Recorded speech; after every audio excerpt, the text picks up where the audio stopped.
time is 12:41 a.m. I am on page 488, step number 1378, and I am attaching piece 7541 together. And that is the completion of the UCS Millennium Falcon.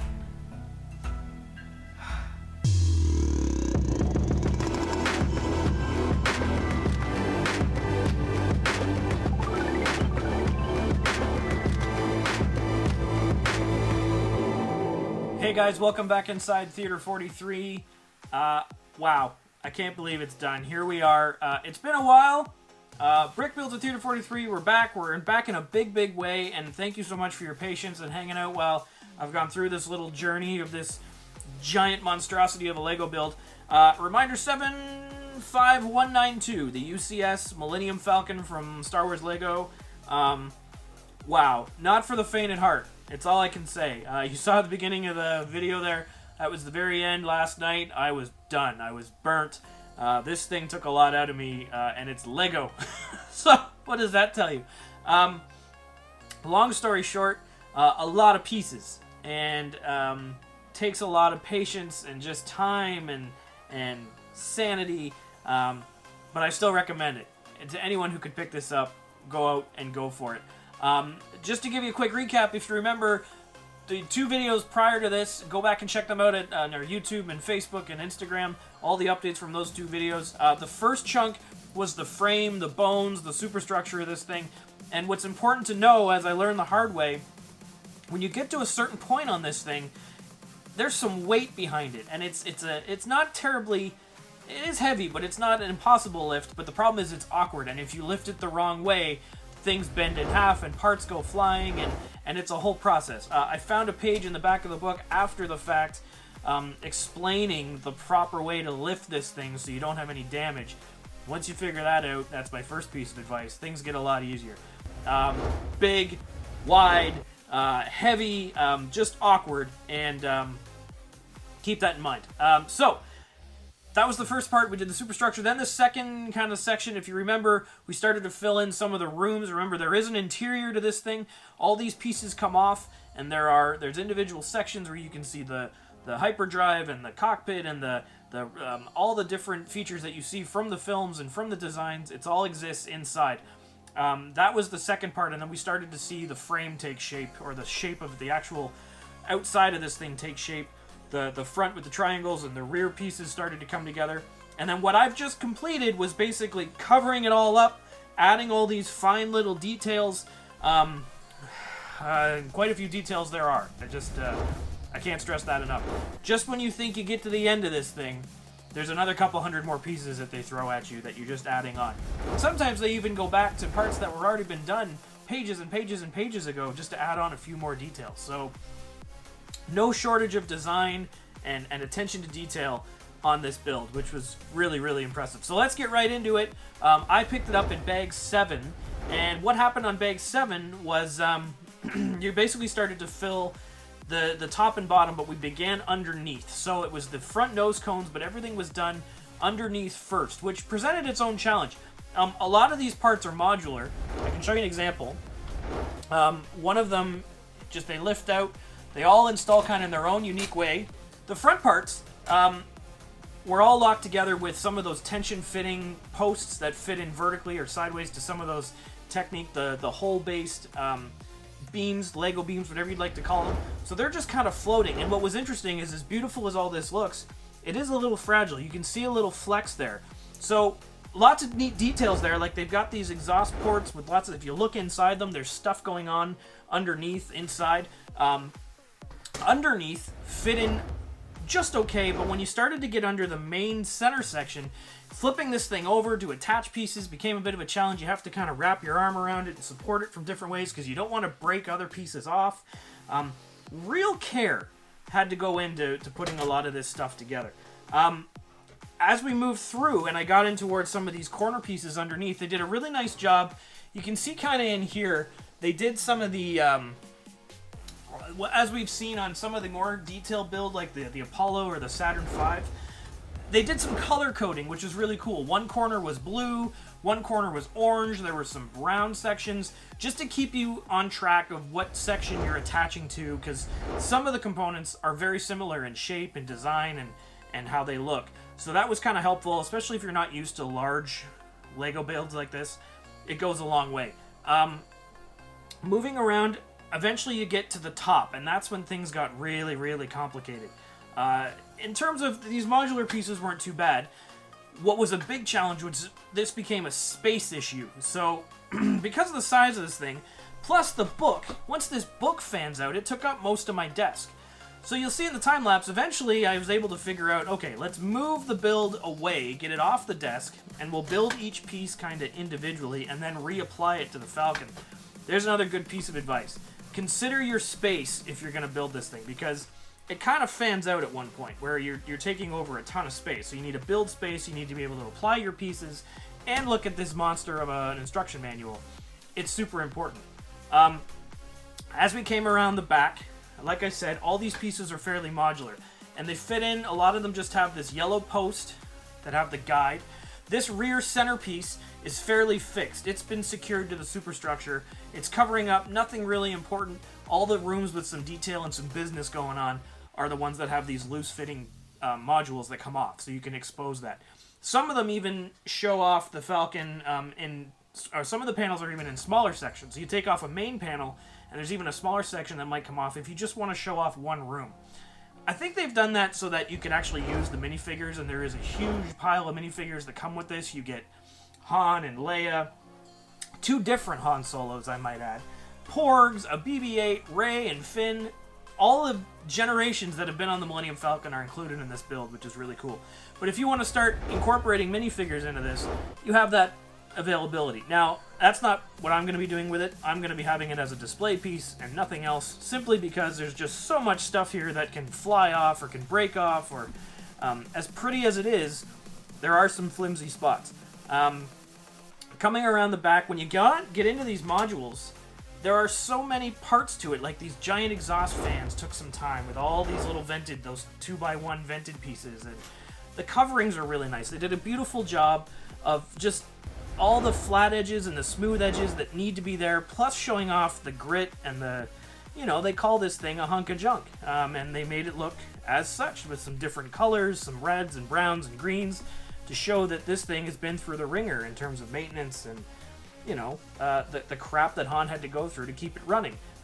One thing that was a real challenge, but also one of the coolest features of the build, were the gun turrets. So on top, the gun turret is modular, and you can take it out, and you've got the gun turret, you can put a minifigure in there, and off you go.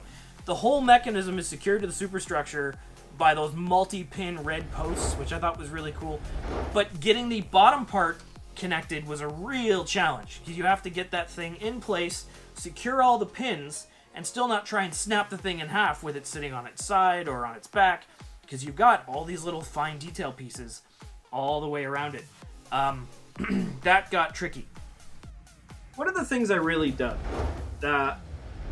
as complicated as it looks, a lot of this stuff was so simple in its design. A perfect example, these turrets over the entryway. The angles were done, they're basically just 3 rectangular pieces that were put together with simple U-shaped, the little U-shaped clips. We could call them hinges if we want, but they're not even that complicated. And just the way they sit naturally generated this, 30 degree angle on these turrets. Something else, yes, they're covered in all these great little pieces that give it all its character, but simple things like the landing gear on the Falcon, everyone's seen it, we've seen it in all the movies, all the characters have used it. It's just a simple piece of rectangular Lego, a blank rectangular piece, but then what they did was they just added a great lift mechanism that basically looks just like the hydraulics from the movie, from the film, from the actual Falcon. Simple, cylindrical or like just canister-looking pieces incorporated with a really well-built hydraulic mechanism, if we can call it that, make up an excellent landing ring. Simple things like that just great ideas that went into this that then you can just cover with all these incredible pieces to make it look so detailed. Now, the downside to that is, towards the rear of the thing, all those little pieces, some of them aren't mounted very well. And what I mean by that is you'll look at the thing and they fly off. I call them binoculars. These turret things at the back they almost look like missiles or something. I'm not sure. I'm sure it's something to do with some kind of rudder system. I'm not a pilot, especially in space. Different story, different time. But these pieces fly off just by looking at it. And that's why, again, I recommend, for me, this thing's not going to be a toy of any sort. It's going to be sitting on a shelf, or in this case, a coffee table, which we'll get to in a minute. Another challenge in terms of the build was the actual cockpit. This was done in 3 or 4 different sections, and that took some patience, some time, again, covered in a lot of detailed pieces, a lot of small pieces. But compared to the smaller version of the Falcon that we've seen for years and years, they've taken that design and they've just made it bigger. They've just scaled it out a little bit. So we can get a couple more people in there, larger glass canopy, larger undercovering. But the support mechanism through here was a 45-degree, almost like a hinge system. It kind of articulated, and that's what's mounted back in here. And then it's just covered with a bunch of simple coverings, like rounded pieces over top of the main structure. It took a while to get there. It's simple in its design, and then again, they've just masked it with all these little fun pieces to give it its life. Something I was surprised at is inside the cockpit, they've only really done some little marked up 1x2 control panel looking pieces. There's no levers, there's no seats, there's no real... I'd say I'm almost disappointed in that, and maybe it's a space issue. I believe you can put minifigures inside the cockpit if you want to. Everything simply just lifts off, and you can add things if you'd like. There is no throughway through here, which is fine. Again, it's just an aesthetic, but it does give you a little more life in terms of being able to actually add minifigures in there, and maybe it's a space issue, which is why there's no seats. Not worth complaining about. Little things, again, going back to the gun turret, adding the glass see-through port, I think that's really cool. Top and bottom have that, which is really, really nice. Yeah, it's beautiful. It really is. I mean, it was a pain in my ass, but it came out so great. It was worth the late nights and the stress and the lots of swears, lots of beverages, but we got through it. A couple things in terms of really unique parts that I've never seen before. Just to add to the aesthetic, they added some of these piping. I guess we could call them piping or Lego dowel or whatever you want to call it. Just these tubes, these long tubes, they add to the look, the reality of it, or the realistic value to it. One thing that's up for debate, and I put a story on the Instagram. Some of you voted, and currently this guy's in the lead. What they did, because they wanted to represent the multi-platform, all the different generations, like this thing is a feature of Star Wars. They wanted to touch on all the different generations. So they included the original satellite dish, or the antenna, or whatever you want to call it, from the classic movies.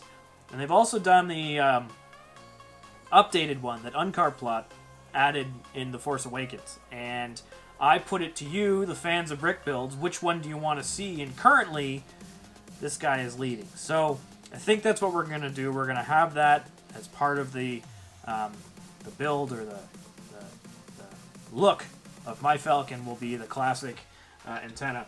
Because this is a UCS build and it's worth the effort, they did provide these are my favorite things that LEGO ever does with their large builds. We've seen it with Hulkbuster and the Iron Man. We've seen it on a couple different larger LEGO pieces, and it's great. If you're going to display these to be part of a space, they're great. They just show off some stats, and it's all based on the writing that the designers have come up with from the movie. So these plaques are wonderful. One thing that's really cool that I haven't mentioned is I forget what these are called, but this is from Empire Strikes Back, and it attacks the front of the cockpit when Leia's sitting up front. Gives her a little spook for those of you that have get spooked easily. It's one of the favorite scenes from the movie. I forget what they're called, but you get one of these as a minifigure, and they're really cool. It's just one of these little details that they've added to this. So that kind of sums up the build. I'm going to slowly move this thing over I'll give you a look at what it's going to look like in the space. And that's going to wrap up this build, this UCS Millennium Falcon that I am so proud to have in my collection, even though it tested my sanity to get it done. I say we move it over and I'll give you a look at what this thing's going to look like.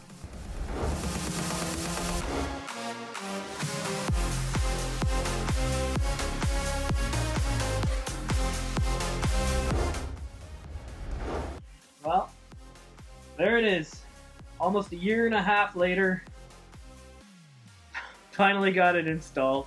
I just want to give a personal thank you to everybody who's kind of followed along and encouraged this purchase and following through and doing this. And I really appreciated the feedback and the questions and everything that's gone into this. All you fans of brick builds have been really fantastic with this. And some of you know, some of you don't. This thing is the whole reason why I started doing brick builds. Everyone thought that I should kind of catalog and just record and document the build and the process and put it out there for everybody to see, because I know this isn't something everyone wants to build or have in their house, and folks here at home kind of dig it as well, so I'm kind of lucky in that regard. But just want to thank everyone again, and I hope you enjoyed it. And then next time you come over to Theater 43, that's where she'll be. Nice big centerpiece welcoming you into the space, and we can watch a Star Wars flick together and enjoy that as our centerpiece. But don't spill anything on it, because then there'll be words. I hope everyone's being safe right now in this isolation and social distancing and everything. I'm going to have a ton of content for you guys, especially now that this is done. Smaller builds.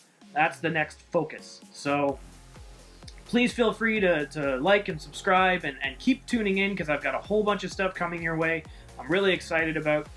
You've seen the back of the couch. All that Lego needs to get built, and now's the time to do it when everyone's staying home and people need things to watch. So I'll keep cranking out the videos, and if you guys keep letting me know what you like and don't like and what you might want to see, that'll be great. Stay safe, stay good, and be good to each other, and don't forget to keep on building, and I'll see you on the next one.